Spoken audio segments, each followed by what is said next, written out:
como cada miércoles decía, mediodía en Chile, 1 de la tarde en Argentina y Uruguay.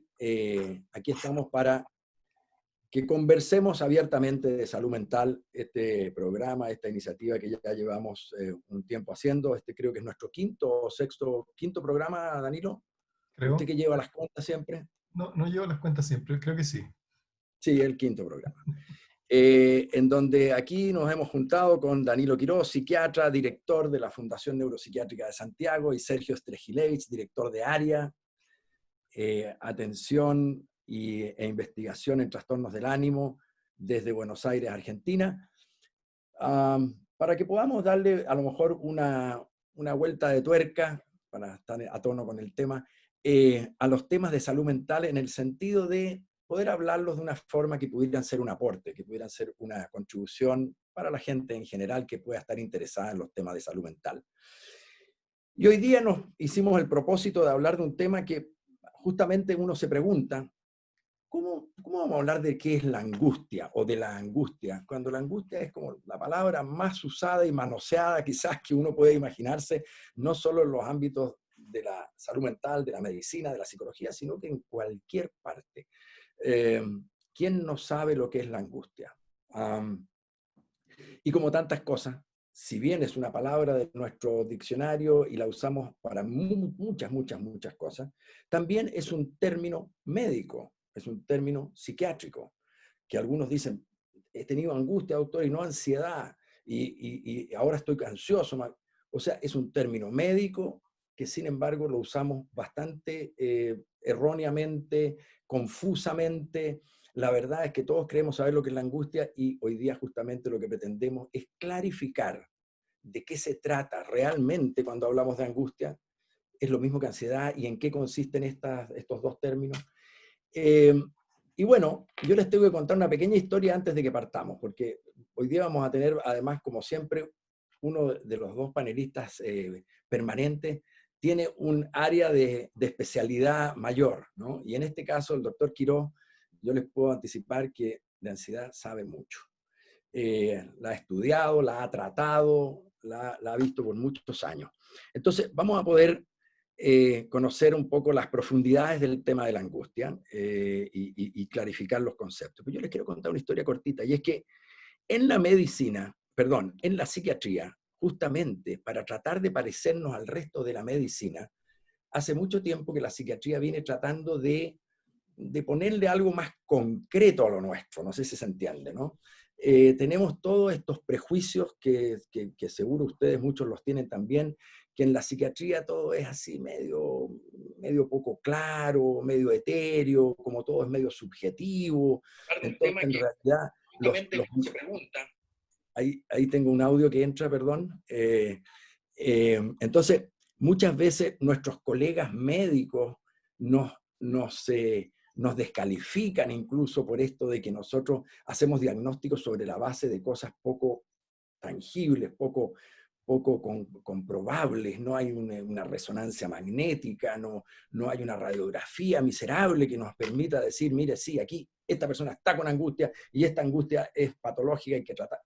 No tenemos nada. Entonces, como producto un poco de eso, tú me corriges después, Danilo o Sergio, si estoy extralimitándome en esto, pero yo tengo la impresión de que en el tema de la angustia nos hemos engolosinado demasiado en la psiquiatría moderna con la idea de tener algo concreto que mostrar, con algo concreto que describir y que mostrar.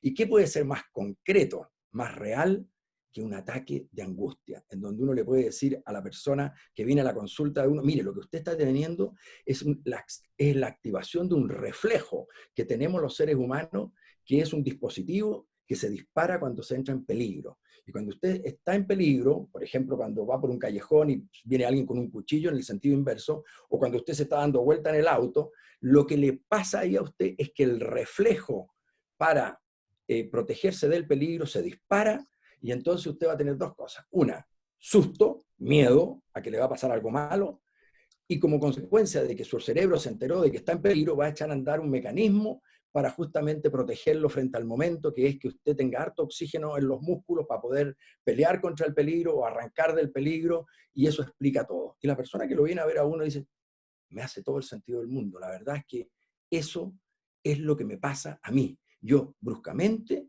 me asusto, tengo un miedo tremendo, que me va a pasar algo tremendo, y mi cuerpo además zapatea en paralelo. Y eso que ha ocurrido ahí y que nos vino muy bien a los psiquiatras para poder decir, ve, nosotros también tenemos algo que es muy concreto y muy real. Fíjese, la taquicardia es real, 120, ¿no? La falta de aire, la sudoración es real. Eso hizo que a lo mejor el hablar de la angustia y el comunicarnos sobre la angustia, el educar sobre la angustia, incluso al paciente, o muchas veces la exploración que tenemos que hacer con la persona que la está sufriendo, se quedó muy reducida, se quedó, es como se ha dicho por ahí, la definición, la descripción del fenómeno se quedó sin la prosa, se quedó con la pura manifestación obvia, con la manifestación gruesa, con la manifestación más tangible. Entonces, quizás la idea de hoy día, queridos colegas, podría ser, ¿cómo le devolvemos un poquito la prosa para que la gente pueda salir de la caricatura de lo que es la angustia, el estereotipo de lo que es la angustia, y entender cuánto más el fenómeno angustioso, normal y patológico, puede penetrar dentro de nuestra mente y modificar justamente sentimientos, pensamientos, conductas, etcétera? De eso un poquito debiéramos entrar hoy día y esperamos que sea de utilidad para quienes nos siguen. Le paso la palabra quizás primero a profesor Quiroz, pues, que, que tiene mucho para decirnos en estos temas de la angustia. Ok, ¿qué tal Sergio? ¿Qué tal José? Sí, quizás primero con respecto a las palabras, digamos, a los nombres, a la nomenclatura, como nosotros le llamamos. Eh, que en psiquiatría, en medicina, no hacemos diferencia primero entre ansiedad y angustia, ¿verdad? Pueden haber disquisiciones de que efectivamente pueden ser constructos distintos, pero en la práctica son lo mismo, ¿verdad? Y muchas veces tenemos dificultad con los pacientes cuando se refieren a la angustia, a la ansiedad, perdón, al deseo de comer, ¿ya? Efectivamente. Exacto, exacto. Ahora, uno ya lo entiende, digamos, y de hecho, efectivamente, en ciertas circunstancias incluso puede ser un término apropiado, digamos, de referirse a eso. Pero cuando nos estamos refiriendo a la ansiedad o a la angustia, no nos estamos refiriendo a lo mismo. Y yo creo que tú, José, explicas muy bien un tipo de fenómeno angustioso, ¿ya? Lo explicas muy bien, que es la crisis de pánico, ¿ah? Creo que lo describiste muy bien.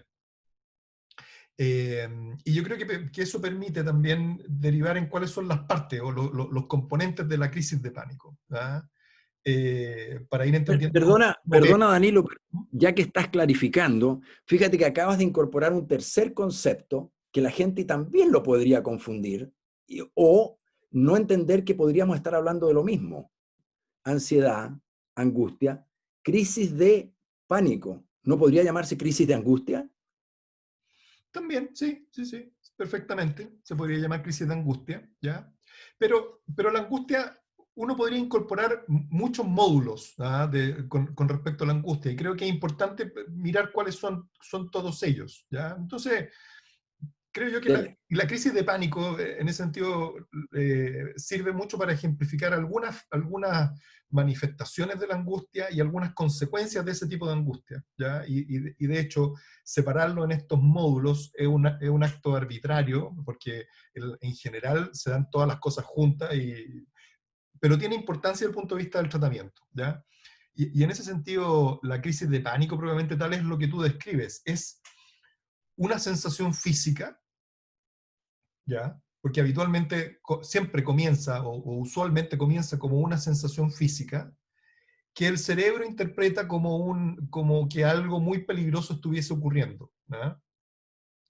Y ahí voy a decir por qué el cerebro, porque no necesariamente uno es consciente de lo que está ocurriendo, pero el cerebro está reaccionando como si algo peligroso estuviera ocurriendo, ¿ya?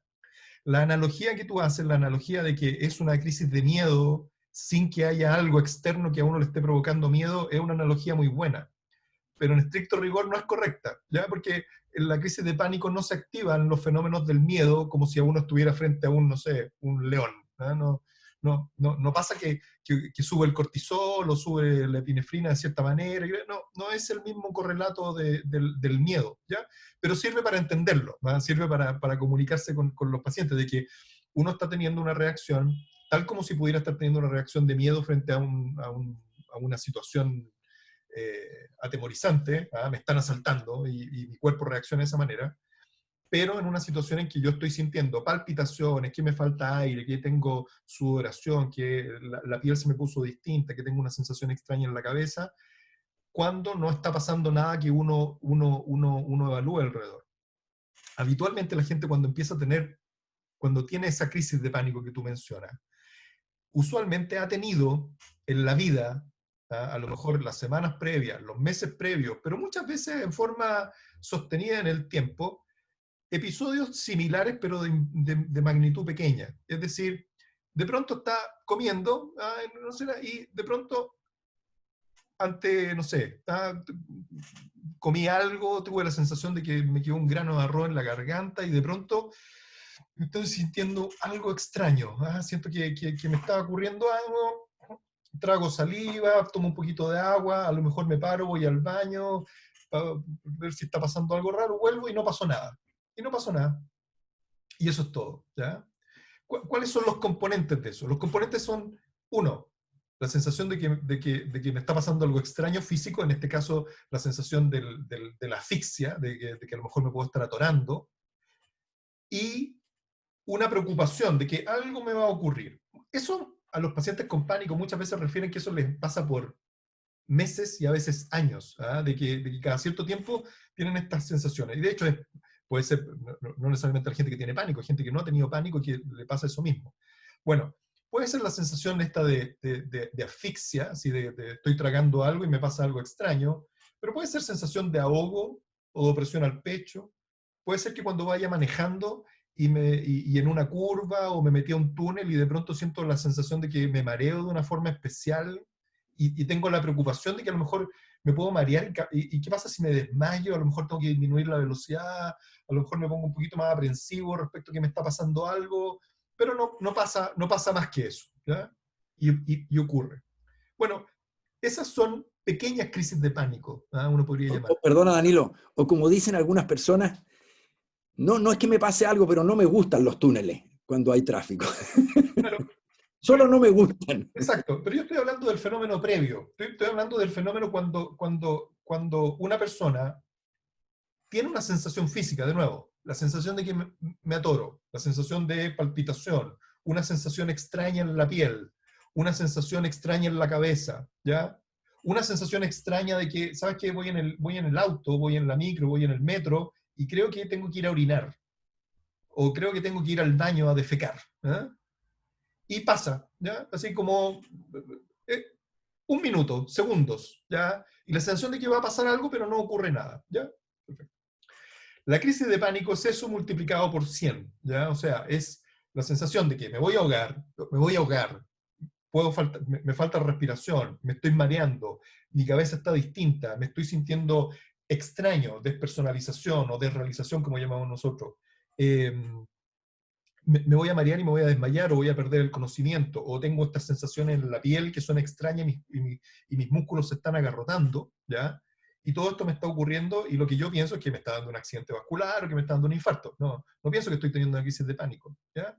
Pero lo explico así porque es el mismo fenómeno, ¿ah? Uno en pequeño, que habitualmente la gente lo ha tenido muchas veces, y de pronto esto, pero multiplicado por 100, la sensación de un malestar físico intenso, y por eso la gente llega al servicio de urgencia, no va al psiquiatra, digamos, no pide que llamen a un psiquiatra, no, la gente va a un servicio de urgencia porque cree que se va a ahogar, o porque está teniendo un accidente vascular, o está teniendo un infarto, etcétera, etcétera, y en relación a eso, una reacción de miedo profundo en relación a las circunstancias, pero de nuevo, no el miedo como la angustia que uno concibe frente a la expectación de que algo va a ocurrir, sino de que me está ocurriendo algo, digamos, si estoy reaccionando en cuerpo y alma, en cuerpo y mente, frente a un evento físico, ¿verdad?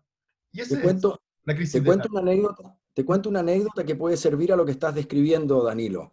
Una enfermera muy querida me contaba que estaba con algunos síntomas que podrían ser de COVID, así que se hizo el PCR, y fíjate que me cuenta que cuando ve el resultado y se entera que está positiva, o sea que tiene COVID, a continuación, bruscamente, empieza a tener una dificultad para respirar hasta el punto de la asfixia absoluta. Termina efectivamente en el hospital, en su propio hospital, digamos, siendo atendida por todo el mundo. Y no es hasta que es posible ver la saturación de oxígeno, que estaba normal, incluso alta, y hasta ver una placa de tórax que mostraba que no había neumonía, que ella puede realmente dejar la angustia absoluta de que se iba a asfixiar y se iba a morir, digamos. Iba a tener la suerte que muchos han tenido con COVID, que es una rápida evolución, digamos, de ahogo. Pero déjeme, Impactante.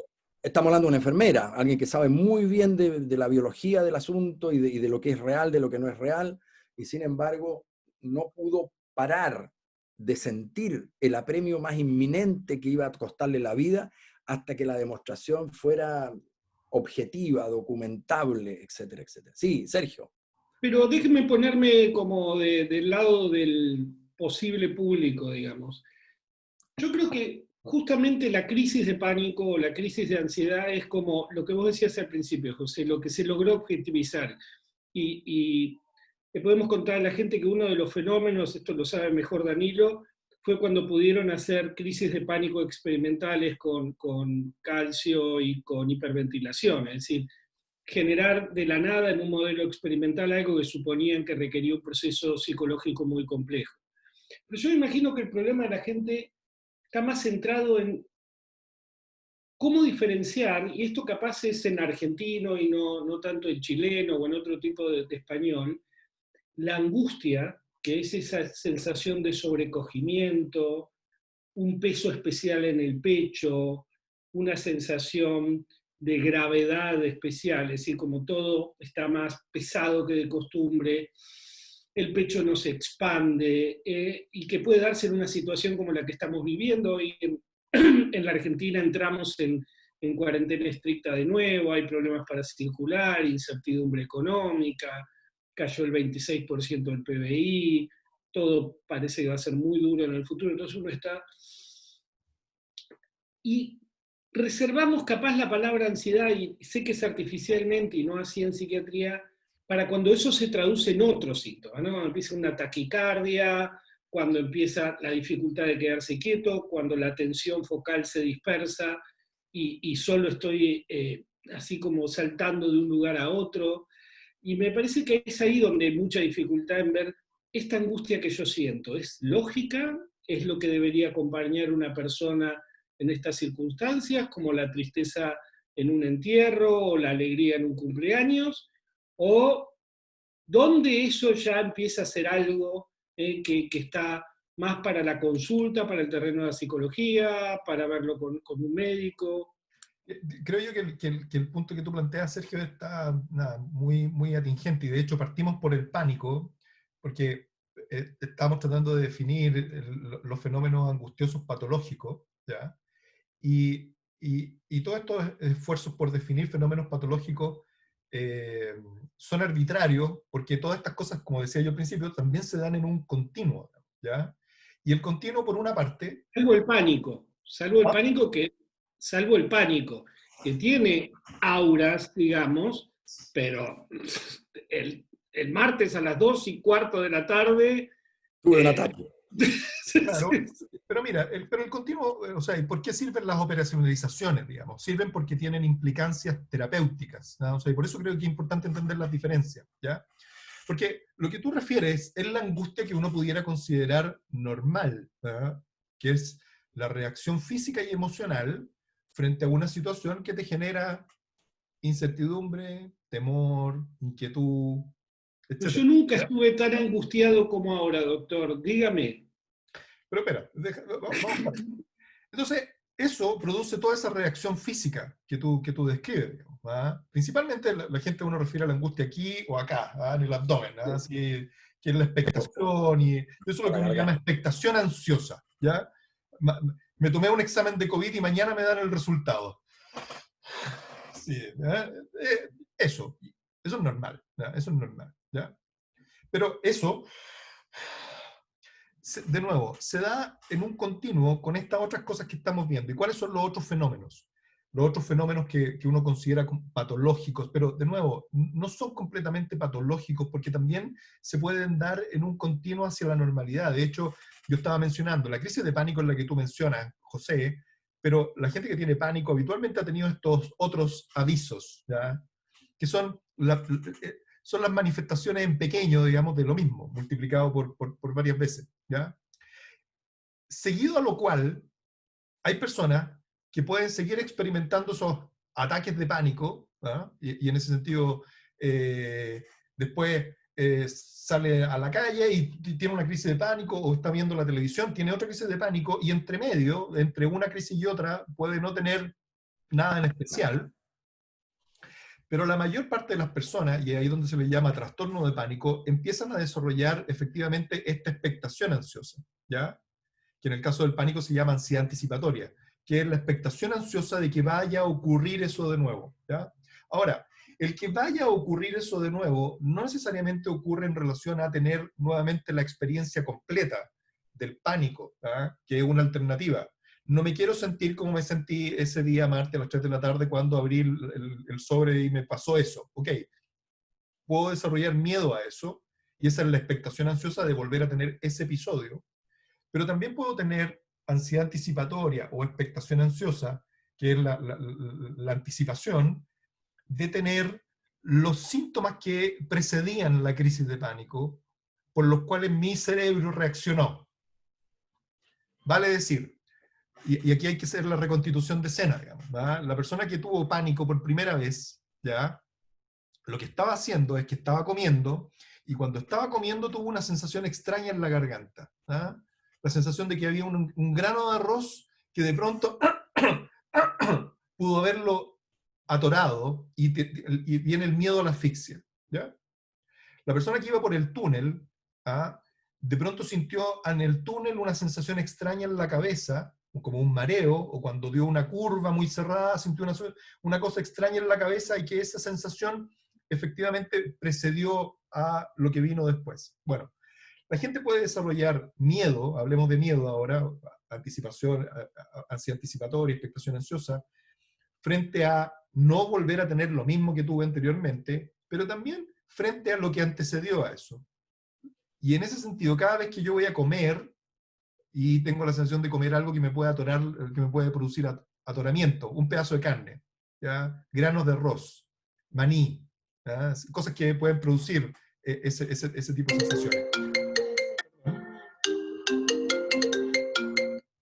Perdón. Ese tipo de sensación, o la sensación, esta sensación de giro en la cabeza. Por lo tanto, eso ocurrió cuando estaba dando una curva, o cuando estaba en un túnel. La verdad que yo tampoco quiero meterme ni al túnel, ni dar curvas bruscas en el auto, ni tampoco quiero comer comidas que estén muy secas si no tengo un vaso de agua puesto, pero tampoco quiero exponerme a la posibilidad de que pueda ocurrir. Entonces, si no hay agua, mejor no como, ¿ya? O capaz que si tome una taza de café, el café me puede producir esa sensación de taquicardia desagradable que tuvo, a lo mejor eso me puede desencadenar, etc. Entonces, las personas tienen estas sensaciones físicas asociadas a temor, ¿ok? Perdón que alguien está insistiendo en el teléfono. Las sensaciones físicas desarrolladas al temor, o las personas pueden tener el temor a estas sensaciones que preceden el pánico propiamente tal, ¿ya? Sí. Y eso es lo que va a desencadenar, no solamente en la ansiedad anticipatoria, de estar así como pendiente de que, oh, a lo mejor el café me produce eso, o a lo mejor andar en auto, o a lo mejor ir a un lugar muy cerrado, o un lugar donde no pueda haber aire, un ascensor, o un lugar donde yo pueda sentirme inquieto, como subir a la altura, o estar en el metro, o cualquier cosa. Por ejemplo, una persona, siempre recuerdo una persona que tuvo su primera crisis de pánico cuando se subió en una camioneta, en la parte de atrás de la camioneta, e iba contra el viento, y al sentir el viento en la cara tiene una crisis de pánico, ¿no? Okay. Bueno, después no podía andar en vehículo con la ventana abajo, digamos, porque no toleraba la sensación de tener... Y así se puede convertir en algo muy discapacitante, ¿no? Una experiencia inicial. Exacto. Entonces, ¿cómo se liga el pánico con la angustia que dice Sergio? Se liga también en que esas sensaciones de malestar físico, ahora ocurren en relación a ciertas pistas ambientales, ¿ya? O físicas, ¿ya? Tomar café, ir a un lugar con mucha gente, con poca gente, lugares cerrados, lugares abiertos, el metro, el mall, el supermercado, una iglesia, el viento que me llega en la cara, un túnel, etcétera, etcétera. De hecho, son bien estereotipadas porque tienen que ver con la sensación de ahogo, de opresión, de que voy a perder el control porque me voy a desmayar, etcétera. Tienen que ver habitualmente con ese tipo de cosas, ¿ya? Y lo tercero que ocurre es el desarrollo del miedo propiamente tal, que es cuando las personas no pueden entrar al túnel, ¿ya? No pueden meterse al ascensor o no pueden meterse al metro porque saben o tienen cierta seguridad de que si lo hacen van a tener una crisis de pánico, ¿ya? Y el miedo consiste en que quiero hacer algo y no lo puedo hacer, tengo que salir de ahí, ¿ya? Eso es lo que se llama agorafobia, que tiene que ver con la evitación, digamos. Entonces, son estos tres componentes, ¿ya? La crisis de pánico, que es una crisis, podríamos llamar una crisis de angustia física, la expectación ansiosa, que es el temor o el desarrollo de temor frente a lo que me puede ocurrir, frente a ciertas pistas, y ahí es donde se junta junto con el temor que hablaba Sergio de qué es lo que puede pasar el otro día si yo me dan una noticia o voy a dar un examen, etc. Y lo tercero es la evitación, propiamente tal, que es lo que genera la fobia. La fobia... Y ahí ya tenemos el trastorno de pánico completo, ¿no? Exacto. Dejemos a Sergio, que quiere decir algo hace rato. Sí, pero nada de lo que están contando describe lo que a mí me pasó. A mí me pasó que un día me levanté y empecé a sentir que tenía el pecho como achicado, me costaba respirar, y no había nada. Finalmente fui a un psicólogo y hablando, empecé un poco a entender qué era lo que me tenía angustiado. Es decir, puede ser que uno esté angustiado y no sepa por qué, porque todo lo que ustedes dicen es que es por el túnel, el grano de arroz, el maní, el viento, el león, pero puedo estar angustiado sin saber por qué. Sí. El siguiente capítulo es sobre la visión psicoanalítica de la angustia. No, es broma. Siga. Absolutamente, digamos, ¿no? Absolutamente. O sea, y de hecho uno puede también tener estancos en que uno sabe, mira, yo estoy aproblemado por este tema y este tema, pero yo sé que tengo esos temas y no, eso no me produce, sin embargo estoy con una sensación así de aprehensión, y esa aprehensión la sostengo en el tiempo, a pesar de que o no tengo problemas, o los problemas que tengo los tengo claros cuáles son, y en ese sentido ya no me generan angustia, digamos, porque sé cuáles son mis problemas. No sé si se entiende, digamos, qué es a lo que tú estás diciendo, ¿ya? Ok, antes de ir a la explicación más profunda, porque pueden haber muchas explicaciones, de hecho todas estas explicaciones son teorías, digamos, son hipótesis, y en ese sentido, cómo opera finalmente, pueden haber muchas miradas alternativas, ¿ya? Pero una de la importancia que tiene el poner la angustia en estancos, ¿ah? Y en el sentido de describir el pánico, describir la ansiedad anticipatoria, describir la agorafobia o el miedo, y voy a agregar otra más, ¿ya? De hecho podemos agregar dos más, pero agreguemos una más, que es la preocupación excesiva, ¿ya? Le doy una vuelta, le doy otra vuelta, le doy otra vuelta, le doy otra vuelta. La gente que se preocupa excesivamente es porque se ha preocupado excesivamente siempre, ¿ya? Habitualmente desde octavo básico, habitualmente desde la ansiedad anticipatoria, así lo llamamos en psiquiatría, la jerga. En realidad es una característica de la forma de ser, del estilo, de la personalidad, del temperamento, como quieramos llamarlo, que habitualmente se instala en ese tiempo, en los 10, 12 años, ¿ya? Y que consiste en vez de preocuparse un poco por las cosas, se preocupa mucho, ¿ya? En vez de darle 2 vueltas a las cosas, le da vueltas 5 o 10, ¿ya? Breve interrupción. Hay una pregunta del público que dice, ¿cualquier persona puede tener una crisis de pánico o hay algunas condicionantes personales que la favorezcan? Que es un poco lo que tú estás hablando, pero si le puedes contestar así específicamente. Así, rápidamente, aproximadamente un 20% de la gente, cuando se le pregunta a la gente en estudios poblacionales, ha tenido una crisis de pánico en la vida, ¿ya? O sea, el 20%. Uno podría considerar de que es casi parte de la normalidad. O sea, efectivamente, cualquier persona podría llegar a tener una experiencia de ese tipo, sobre todo en ciertos tipos de circunstancias. Ahora, un trastorno de pánico, es decir, tener crisis que se repitan, y que desarrolle miedo a la repetición, Eso le ocurre a un 2 o 3% de la población. Y en ese sentido, ¿por qué un 2 o 3% de la población desarrolla un trastorno de pánico? Porque tiene una vulnerabilidad.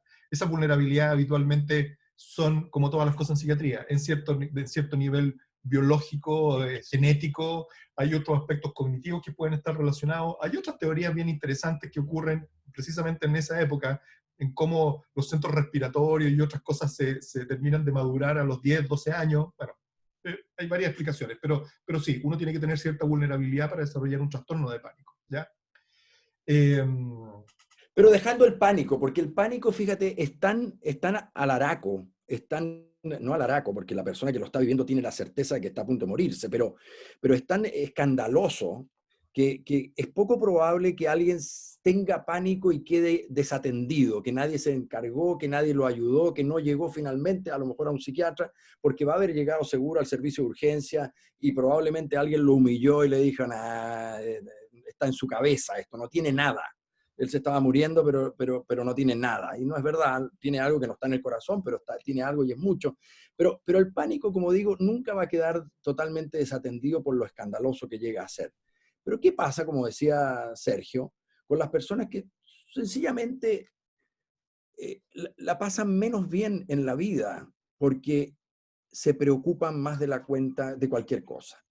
Se preocupa más de la cuenta en una forma molesta, porque recordemos que estamos hablando de la anticipación ansiosa de algo que constituye algún peligro. Nadie está, vienen las vacaciones, ya vienen las vacaciones, y no puedo parar de pensar en que vienen las vacaciones.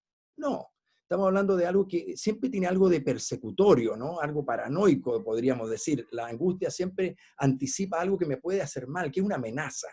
Pero hay gente que vive así. Olvídate la crisis, ya, nunca ha tenido una crisis de pánico. Puede no tenerla nunca y tener un problema, un trastorno angustioso en ese sentido, Danilo.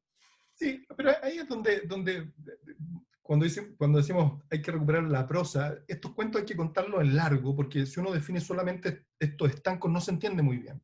Y estamos hablando de este otro grupo, de los que se preocupan demasiado. Y la gente lo va a entender. Siempre uno conoce a alguien que es urgido, en español, Sergio, en español chileno. Urgido, digamos, el que se preocupa demasiado. ¿Ya? El niño, hoy tengo prueba en 2 semanas más. Sí, tengo prueba de que no voy a llegar y a lo mejor si ese día no me levanto bien, no me levanto temprano, no voy a llegar a tiempo. Oye, en 2 semanas más, relájate. Ya, ok. Sí, pero ¿qué pasa si ese día justo no...? La persona que se preocupa mucho. Ahora, eso es un rasgo, y en ese sentido se da en condiciones o en distribuciones normales. Es decir, hay gente que nunca se preocupó por nada, están los que se preocupan lo necesario y están los que se preocupan demasiado. Ahora, esos que se preocupan demasiado, uno podría decir, bueno, es así y de hecho le sirve de mucho, digamos, porque hay gente habitualmente más confiable, responde bien en el sentido de la frente a los demandas, siempre está preparado, etc. El problema es que lo pasa mal la mayor parte del tiempo. ¿Y cuál es el problema? El problema es que cuando hay situaciones de real incertidumbre, ¿ya? Me van a entregar un examen la próxima semana, ¿ya? En vez de darle 5 u 8 veces vuelta a las cosas, que ya es más de lo habitual, le dan vuelta 20 o 30. Y cuando le dan vuelta 20 o 30 veces las cosas a la cabeza, ya esa preocupación ya no es adaptativa, sino que es desadaptativa. Produciendo ¿qué? Distracción, porque estoy dándole vuelta a un pensamiento en la cabeza y no me concentro en qué es lo que tengo que hacer, ¿ya? Generando tensión física, ¿ya? Dolor muscular, tensión, ¿ya? Y mal dormir. Y el mal dormir redunda en cansancio y redunda en más problemas cognitivos. Esa es como la vuelta.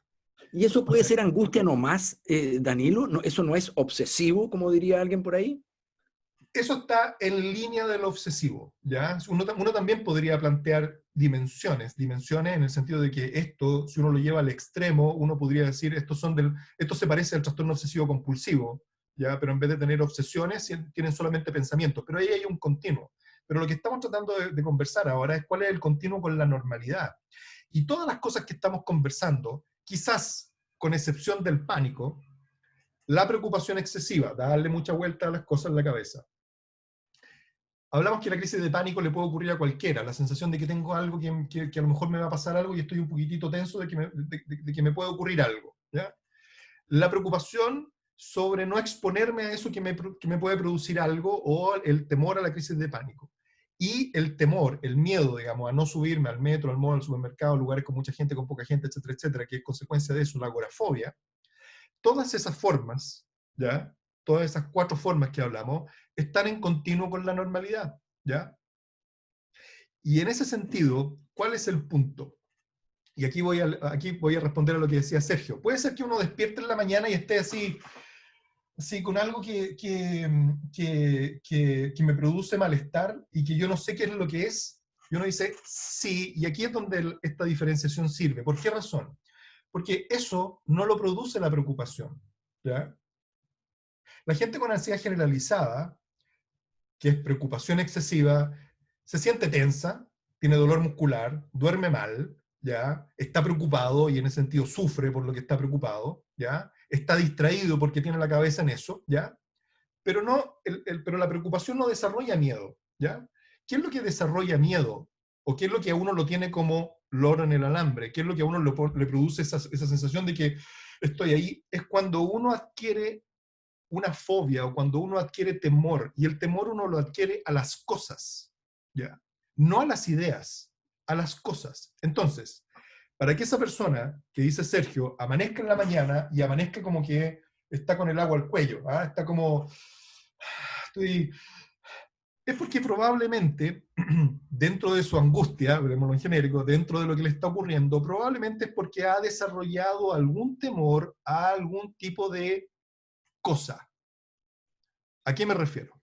Me refiero, por ejemplo, estamos en situación de pandemia, estamos con temor al contagio, ¿ya? Entonces, tengo que dejar un artículo en conserjería para que alguien lo pase a buscar.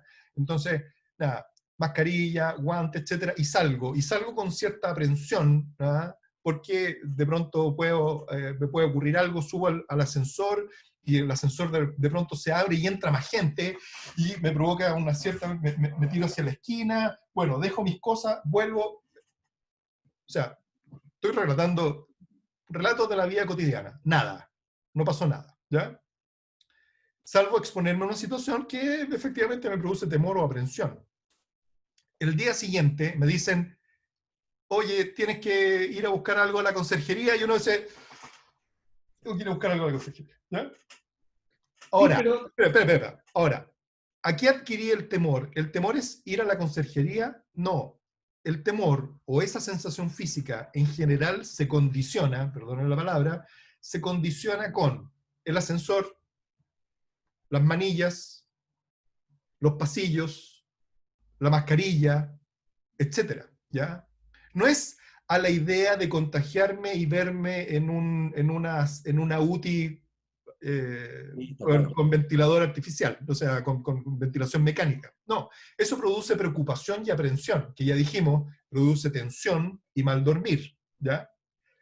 Pero cuando uno tiene esta angustia física, habitualmente es porque uno se ha condicionado de alguna forma, y eso ocurre con las cosas, ¿ya? Y las cosas son el ascensor, las manillas, el computador, la silla, los La olores, tormenta, la todas las, oscuridad, la altura, el encierro. todas las pistas ambientales. Ahora, ¿cuál es el punto? El punto es que en el pánico, cuando uno hace agorafobia y desarrolla miedo a el metro, el mall, el supermercado, ¿ya? Pero esto está en un nivel pequeño, ¿ya? No es que tenga un gran miedo, no es que no vaya a poder tocar la manilla el botón del ascensor, no, lo toco. Pero son micro momentos de temor, ¿verdad? Por llamarlo de alguna manera, ¿ya? Y eso es lo que genera la sensación de que voy para allá, pero voy con cierta tensión, voy Qué para acá, pero importante, vamos, voy con tensión. ¿Mm? dejemos hablar a Sergio, pero qué importante estos micro experiencias de la angustia, porque seguramente hacen que mucha gente viva moldeada por esa angustia sin saber que la tiene. Y Son eso puras se alimenta, pequeñeces, y pero para que sí terminar, le pueden cambiar la calidad de vida. Sergio pidió la palabra, tenemos que dársela, no, tenemos sí, que sí, sí, dejarlo hablar. sí, sí. es que, doctores, ustedes están hablando de miedo y yo no tengo miedo. Yo lo que tengo es como una sensación de tristeza opresiva, de sensación que algo malo va a pasar. No es miedo, es como que se me está yendo, como, no sé cómo explicarle, estoy sobrecogido. Es decir, es otra cosa. Ustedes están diciendo miedo a algo, yo no sé a qué. Yo siento que algo está mal, ha perdido vitalidad, me parece que es como alguien se va a morir. Yo creo que la angustia que está describiendo ¿Está Sergio, deprimido usted, sí, oiga? sí, no, yo creo que lo que está describiendo Entonces, Sergio, le estoy digamos, es preguntando a una... ustedes que son doctores. No, no, no. Yo creo que lo que está describiendo Sergio, digamos, es una experiencia muy, muy humana, angustiosa, y que podemos hablar, podemos hablar enseguida de eso, y que probablemente tenga que ver con la incertidumbre, todo en un grado, no sé, razonable o usual, ¿ya? Pero para poder terminar, digamos, esta historia, ¿ya? Del pánico, cuando uno está en una situación de este tipo, lo que alimenta esa angustia, de nuevo, ¿qué es la angustia física? Es la sensación de las personas de que está todo bien mientras estoy viendo televisión, ¿ya? Pero alguien me dice, oh, hay que ir a comprar pan y me siento así incómodo, ¿ya? Estamos hablando de eso. Esa sensación de que hay que ir a comprar pan y me siento incómodo es una sensación que se alimenta por la evitación, ¿ya? Ya sea real o imaginaria. ¿En qué sentido? En el sentido de que ya voy, pero no quiero ir. Entonces cuando voy, no toco a nadie, no miro a nadie, voy, compro el pan, lo saco con pinza y me devuelvo muy rápidamente, y cuando cierro la puerta, me relajo, ¿ya? Esa experiencia o de no ir o de hacerlo de esa manera, digamos así, muy así como arrancando, ¿eh? Refuerza la sensación de que esa es una experiencia peligrosa, ¿ya? Y en ese sentido refuerza el miedo. Ahora, de nuevo, ¿el miedo a qué? No es el miedo a comprar pan y que me vaya a infectar de COVID, no. Es el temor a caminar por la calle, entregar el dinero, recoger el pan, tocar cosas que puedan estar contaminadas, etc. O sea, son 50 ítems simultáneamente que se alimentan por la evitación. Entonces, ¿cuál es el punto? El punto es que en una situación de evitación tan masiva como la actual, ¿ya? Es decir, todos recluidos en la casa porque si salimos nos vamos a contagiar, es muy probable de que todos desarrollemos algún tipo de miedo frente a estas cosas y que no podamos salir, ¿ya? Ahora, ¿cuál es el asunto? Es que el temor a salir no tiene que ver de nuevo con la preocupación excesiva, no tiene que ver con si salgo me voy a contagiar y capaz que me enferme y tenga que ir a un hospital, y si en el hospital llegue a una UCI capaz que me tenga que ventilar. Ok, eso también ocurre, pero eso produce, ya dijimos, tensión muscular, sufrimiento, mal dormir, distracción. Lo que mantiene el miedo es la evitación, es el no hacer o hacer así con temor las cosas cotidianas, ¿ya? Y no es un gran miedo, sino que son decenas, cientos de miedos pequeños. Entonces, Algo, ¿Mm? algo me dice que en el tratamiento, ¿no es cierto?, la desensibilización frente a todos esos pequeños miedos debe ser algo fundamental, ¿no? ¿Y cuál es el punto, creo yo, psiquiátrico de todo esto, digamos? El punto psiquiátrico de todo esto es que la preocupación excesiva, ¿ya?, responde bien a ciertos tipos de medicamentos, ¿ya? Responde bien a ciertos tipos de medicamentos, que de hecho son antidepresivos también, lo que llamamos inhibidores de la recaptura de serotonina, ayudan a disminuir la cantidad de vueltas que produce la preocupación excesiva, ¿ya? Las crisis de pánico, propiamente tal, también responden bastante bien a ese tipo de medicamentos, principalmente las crisis que vienen así inmotivadamente, ¿ya? Inmotivadamente me refiero a esa que me pasó por primera vez, digamos, ¿verdad? Esas responden bastante bien a los medicamentos y también a los tranquilizantes, ¿ya? Como las benzodiazepinas, el clonazepam, el clonazepam, el lorazepam, el prazolam, ¿ya? Pero el miedo, esta angustia, esta angustia de la que estamos hablando, de esto de que tengo temor a salir, no se pasa con pastillas. Claro. O sea, casi nada, ¿verdad? Por lo tanto, es muy importante hacer estas distinciones, porque a veces las personas esperan de que con un tratamiento se les van a pasar esta angustia, y la verdad que esa angustia se va a pasar solamente en la medida de que uno pueda tener una vida relativamente normal. ¿Cuál es el problema? El problema es que no estamos en una vida relativamente normal, estamos en una vida muy anormal de cuarentena. Entonces, No se puede pretender mucho en este tiempo. el exponerse, digamos. ¿Mm? Sí, no, estaba pensando que obviamente De la angustia se puede hablar tanto que yo creo que es ilusorio, es ridículo pretender que pudiéramos cubrir los temas relacionados con la angustia solamente en este programa. Estaba pensando que hoy día si nos concentramos solamente en la experiencia panicosa, como tú has estado hablándonos, Danilo, porque además es un lujo realmente poder escuchar justamente el despliegue de todo lo que hay detrás de la experiencia, más allá del ataque de pánico mismo que el que todos conocemos. Alguien del público, y aprovechando entonces y entendiendo que no vamos a poder extendernos a todo lo angustioso, ¿no? Hay tantas otras formas de la angustia. Alguien del público decía, echo de menos que se refieran también al miedo a enloquecer. Si pudieras decir algo al respecto, ¿no es cierto? Entendiendo de que el pánico como amenaza inmediata puede tener que ver con que me va a dar un accidente vascular, un infarto u otra condición médico-somática, pero también podría darse, ¿no? la experiencia de que inminentemente, irremediablemente, me estoy volviendo loco, me voy a desquiciar y voy a quedar loco, y eso puede ser tremendamente angustiante, casi como morirse de alguna forma. Danilo, ¿quieres comentar? Sí, no, es parte de las experiencias que se pueden tener, pero muchas veces está, o sea, no muchas veces, sino que en general el pánico está unido, así, está pegado a alguna sensación que tiene algún componente físico, ¿ya? Y perdón el punto. Asfixia, o sea, shocking, ¿cómo se dice? Sensación de Asfixia, asfixia. O atoramiento, sensación de ahogo, ¿ya? La sensación de que me va a ocurrir algo vergonzoso, como tener que ir al baño o tener que defecar. Mareo, la sensación...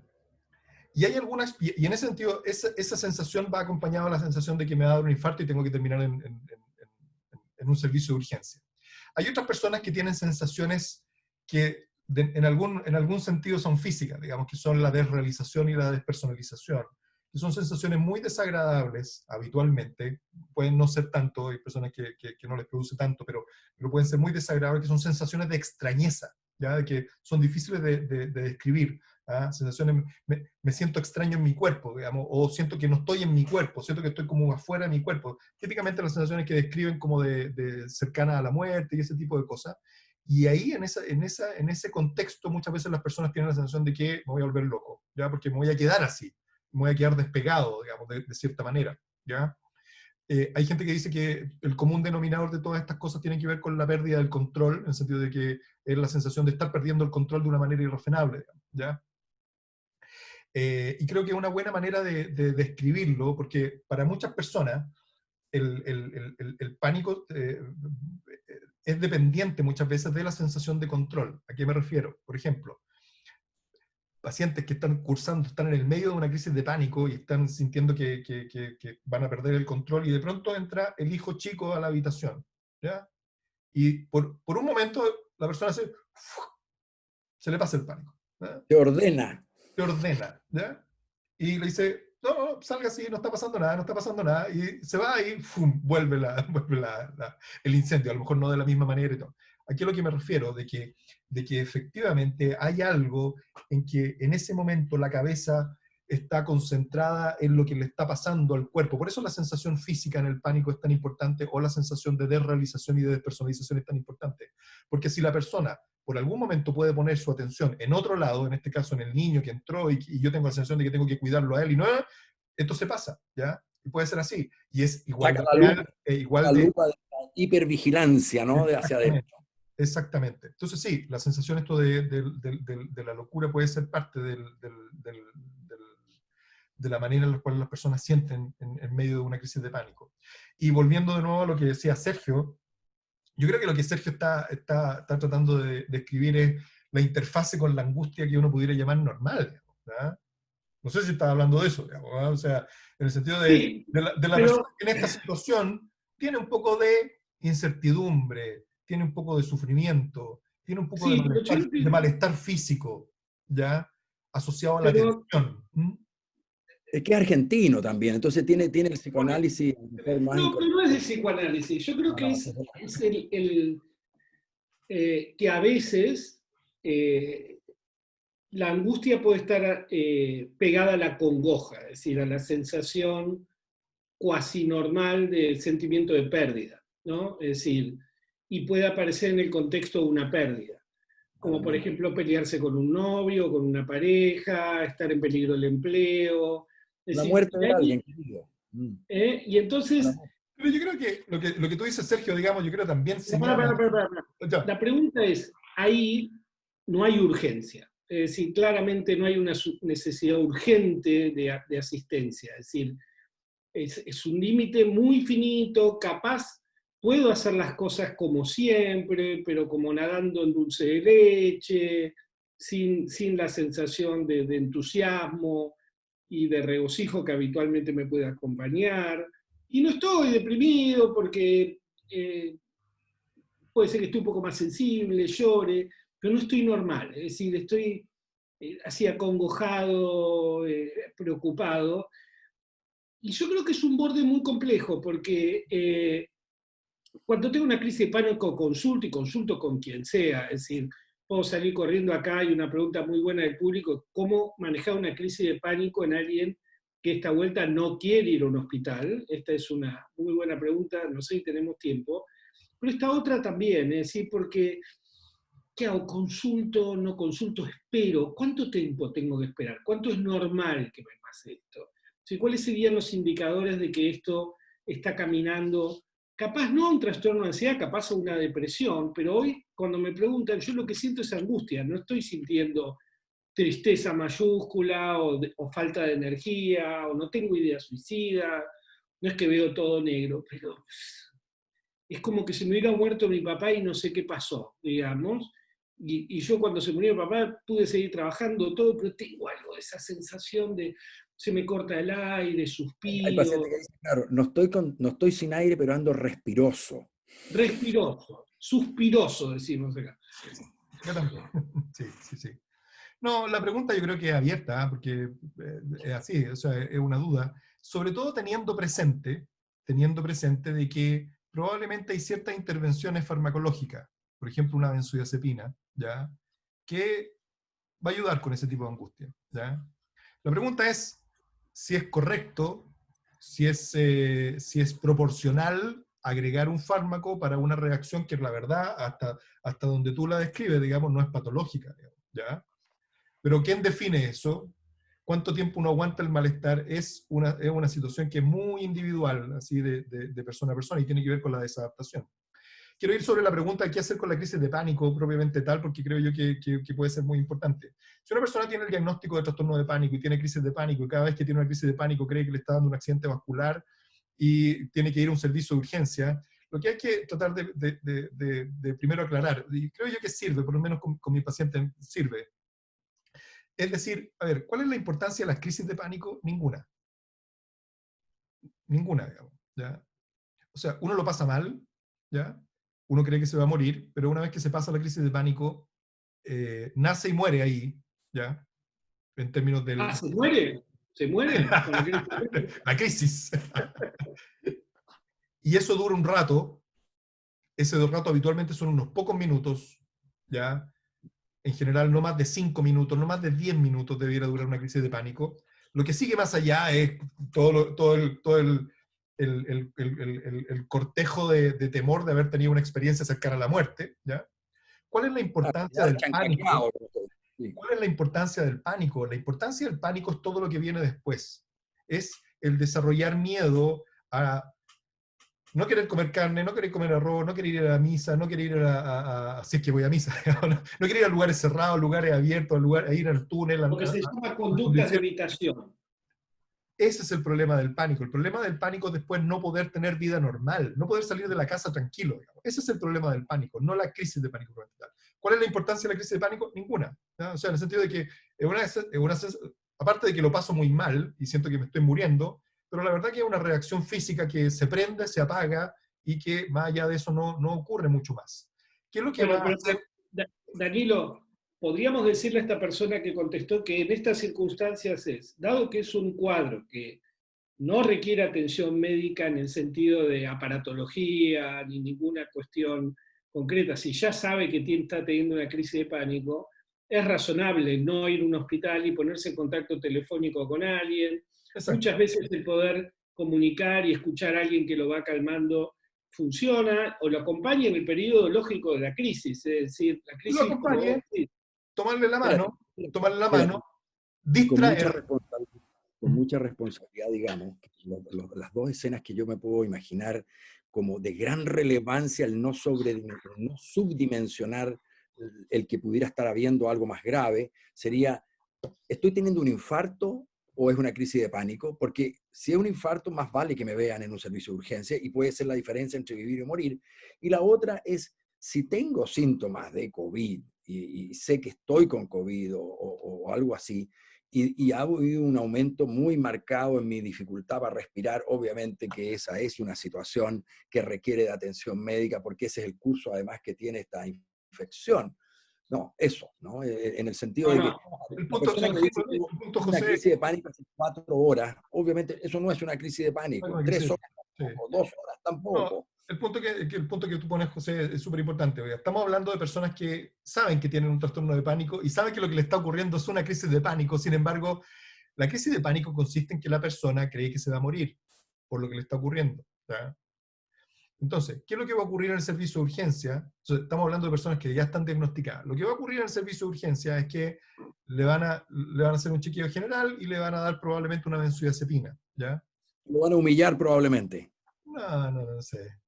Le van A a dar una veces. benzodiazepina, clonazepam, lorazepam, alprazolam, alguno de esos medicamentos, ¿ya? Ahora, una persona que está teniendo crisis de pánico en continua debiera estar en un tratamiento regular. No es bueno usar benzodiazepinas SOS, ¿ya? O sea, cada vez que yo tengo una crisis de pánico, tomar una benzodiazepina no es lo correcto, ¿ya? Las benzodiazepinas debiesen tomarse por la indicación a horario, ¿ya? Ahora, si estoy teniendo una crisis de aquellas, en que yo creo que voy a tener que ir a un servicio de urgencia, me tomo. Si tengo un clonazepam o lorazepam, me lo tomo, porque es lo mismo que va a ocurrir en el servicio de urgencia. Si voy a llamar a mi psiquiatra, ¿qué es lo que me va a decir? Tómese el clonazepam. Ok. Pero de nuevo, Pero, si y siento- estoy teniendo esas crisis, uno debiera estar en un tratamiento con un tratamiento ordenado y usar benzodiazepinas a horario, no SOS. El uso SOS debiese ser excepcional. No, en caso de crisis me tomo una pastilla. Eso no debiera ocurrir. ¿Mm? pero Ya, pero ese déjame, manejo de un psiquiatra, ¿no, Danilo? Ese manejo de un psiquiatra, Manejo un ¿no? psiquiatra. sí, Sí, sí. pero repitamos, si una persona que no tiene diagnóstico previo de trastorno de ansiedad, en estas circunstancias se está sintiendo presión en el pecho, falta de aire, y eso empieza a durar más de 5 minutos, más de 10 minutos, el diagnóstico incluye descartar la posibilidad de que esté teniendo una patología orgánica y solo después se hace el diagnóstico de trastorno de pánico, ¿no? Es Así, decir, me ha así. pasado recientemente con una paciente que yo atiendo que nunca tuvo crisis de pánico, que está en situación de exposición porque está trabajando en un negocio de estos de esenciales, y de golpe le empezó a faltar el aire y ella misma me dijo, voy a tener que ir, ¿no?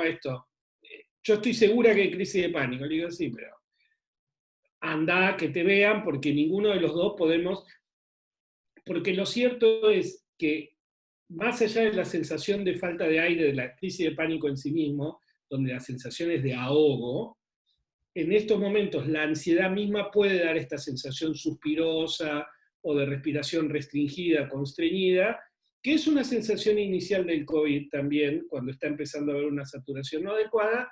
Y bueno, en ese caso lamentablemente no queda otra Hay que que saber seguir las reglas. angustia. Angustia significa estrechamiento después de todo. Exacto. ¿Mm? Sí.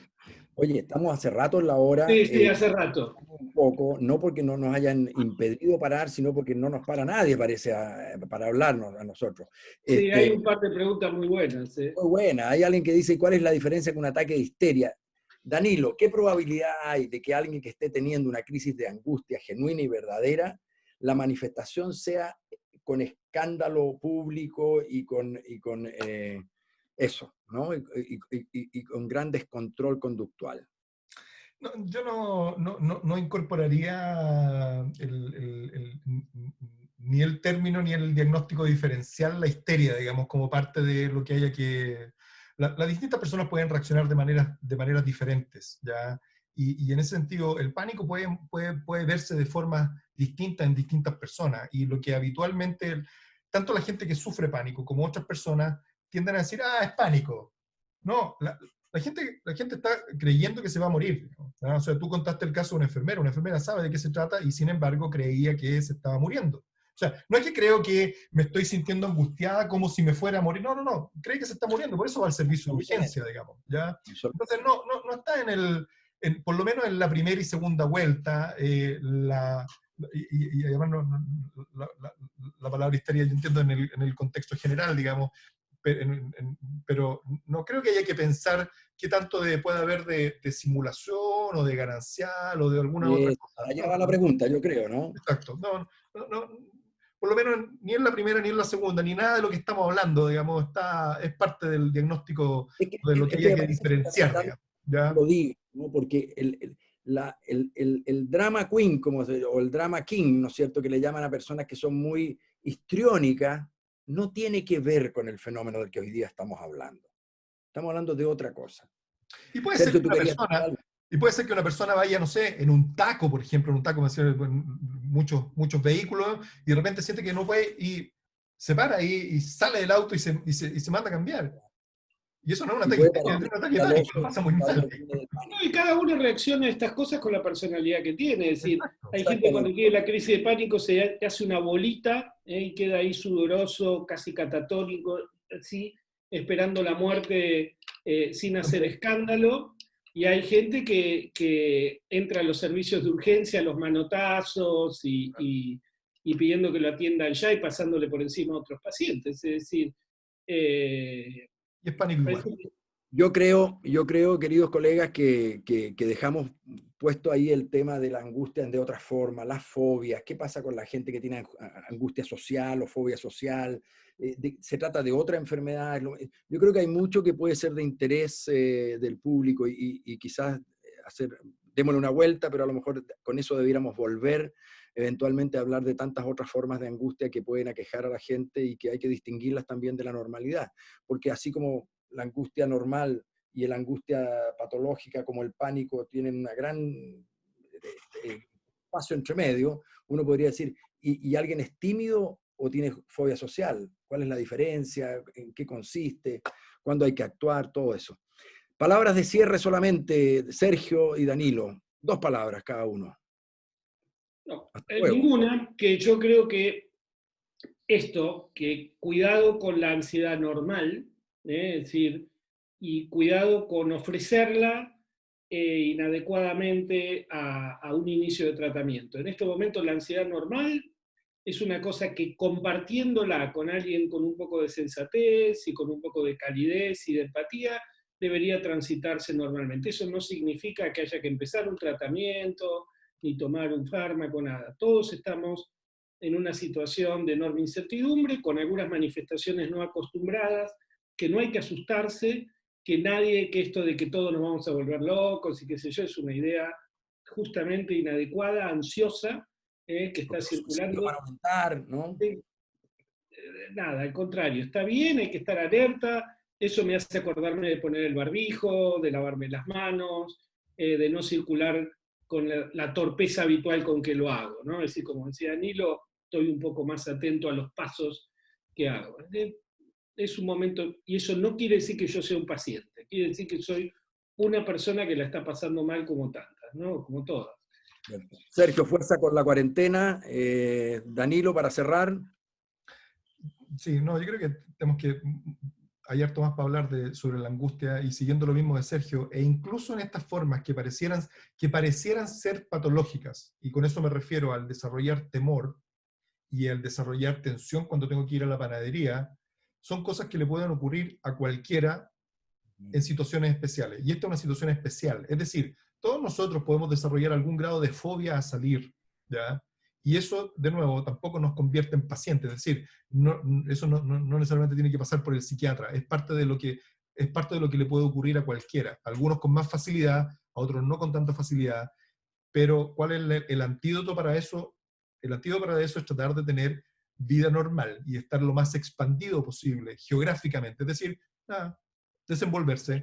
Y la próxima semana yo creo que podemos conversar un poco más. El tintero también para la próxima semana algo que preguntaba alguien del público, y es qué pasa con las personas con pensamientos catastróficos, ¿no? Esto que cualquier cosa se convierte y se amplifica a una guerra mundial. Nada, nos pasamos bastante. Gracias Danilo, gracias Sergio, a seguir Igual. trabajando. Nos vemos la próxima semana. Chao, chao. Seguimos cuidando. Chao. Gusto a cuidarse. Chao.